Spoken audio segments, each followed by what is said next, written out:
We make decisions that will profoundly influence the lives of the people we're going to become. And then when we become those people, we're not always thrilled with the decisions we made. So young people pay good money to get tattoos removed that teenagers paid good money to get.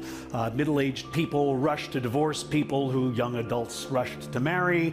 Older adults work hard to lose what middle-aged adults worked hard to gain. On and on and on. The question is, as a psychologist, that fascinates me is, why do we make decisions that our future selves so often regret? I think one of the reasons I'll try to convince you today is that we have a fundamental misconception about the power of time.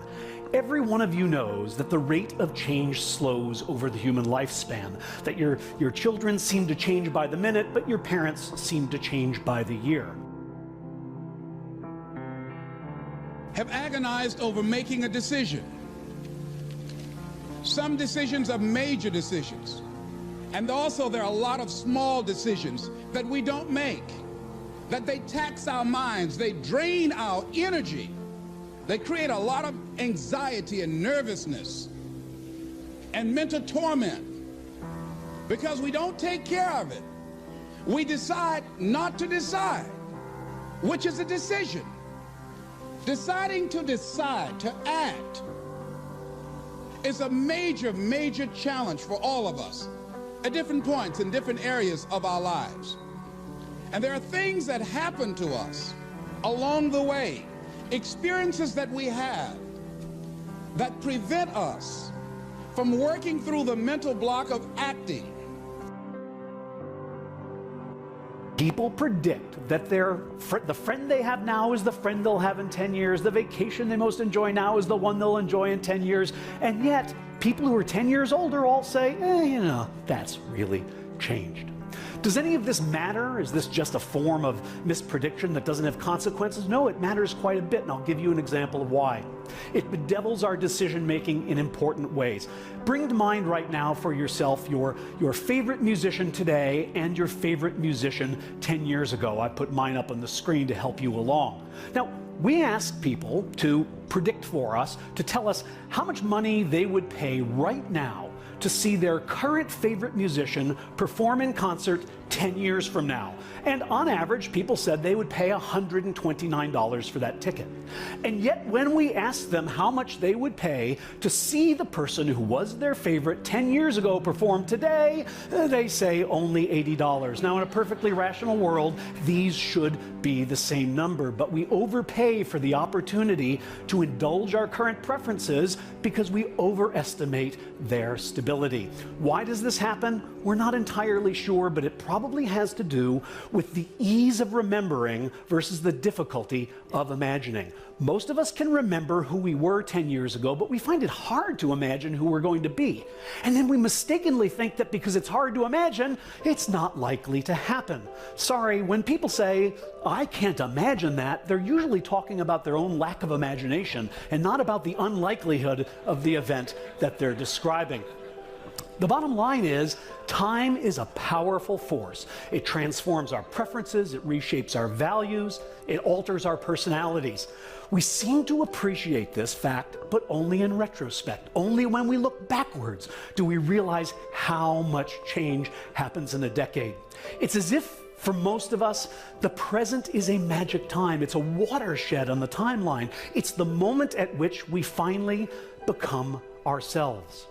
Human beings are works in progress that mistakenly think they're finished.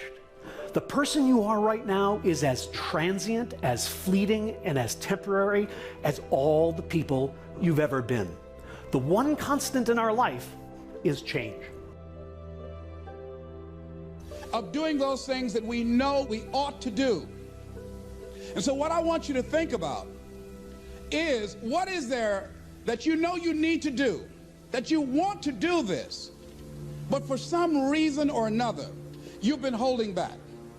For some reason or another, you just have not been able to gather your nerves or be able to work through the procrastinating or putting it off or justifying or blaming. Some reason or another, you just haven't done it. And you know you ought to do this. You really want to do this, but you don't know why you haven't done it.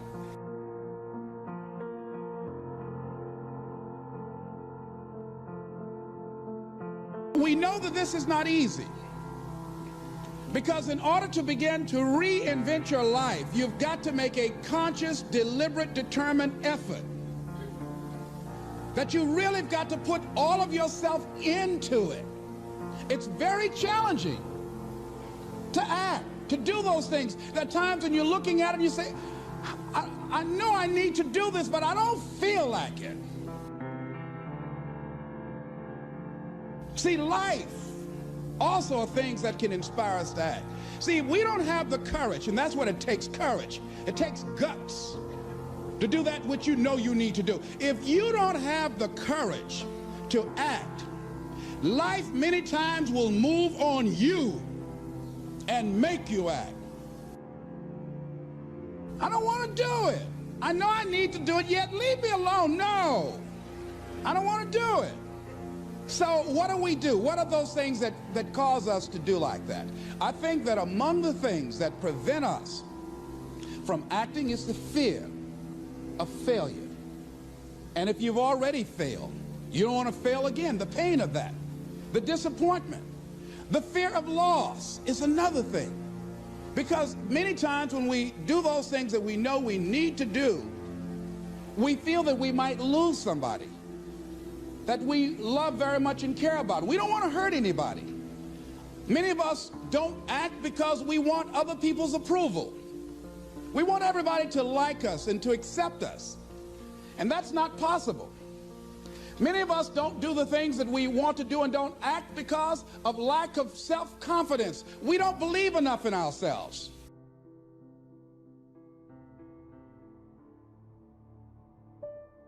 I don't want to be an icon. I want to be an idea. You know, I want to represent an idea.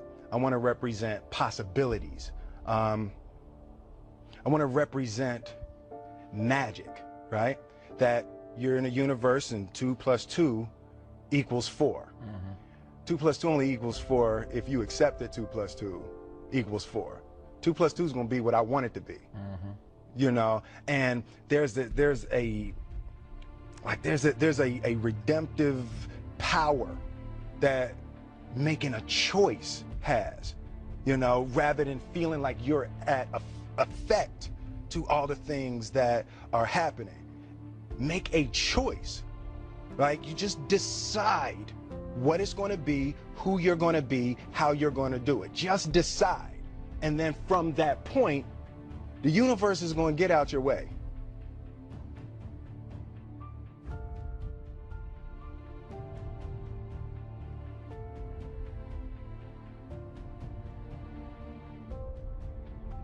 There are many reasons why we don't act.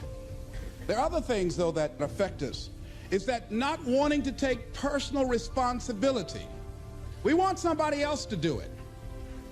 And many times we pick up our inability to do certain things from people that we love, people that we admire. We identify with them, and we live in the context of their ideas, their opinions, and their life patterns.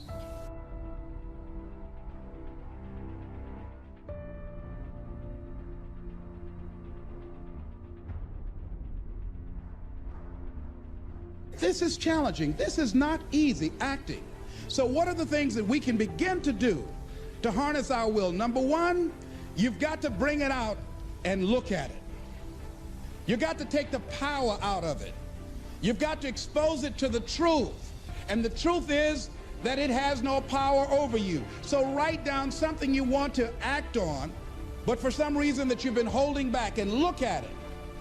The next thing is, ask yourself the question, is it helping you to continue to put it off? If it's an asset for you to continue to procrastinate, then continue to do that. But if it's a liability for you, if it's causing you some mental and some emotional challenges, or perhaps a financial problem, look at that. Examine that for what it is.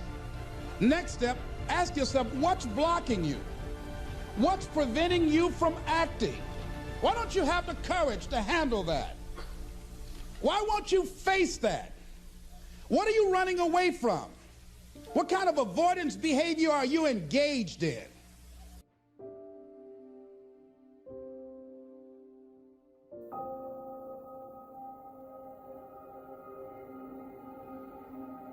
When we look out on our lives, you ask the question, what are you going to do?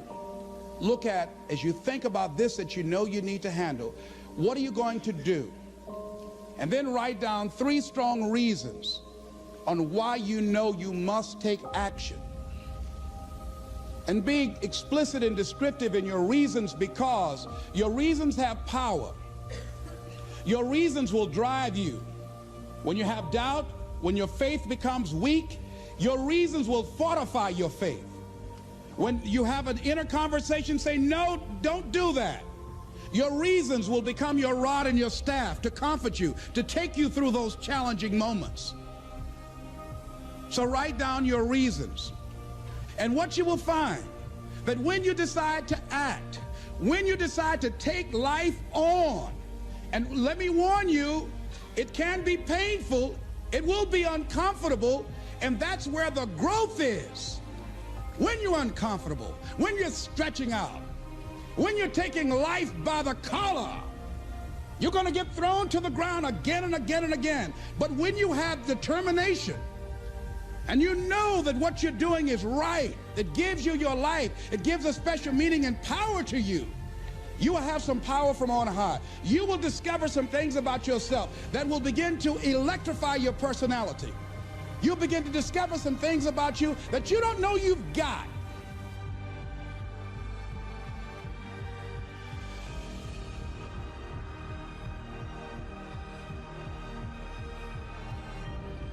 For me, I believe that I can create whatever I want to create. If I can put my head on it right, study it, learn the patterns, and you know, it's hard to put into words, some real metaphysical, esoteric nonsense, but I feel very strongly that we are who we choose to be.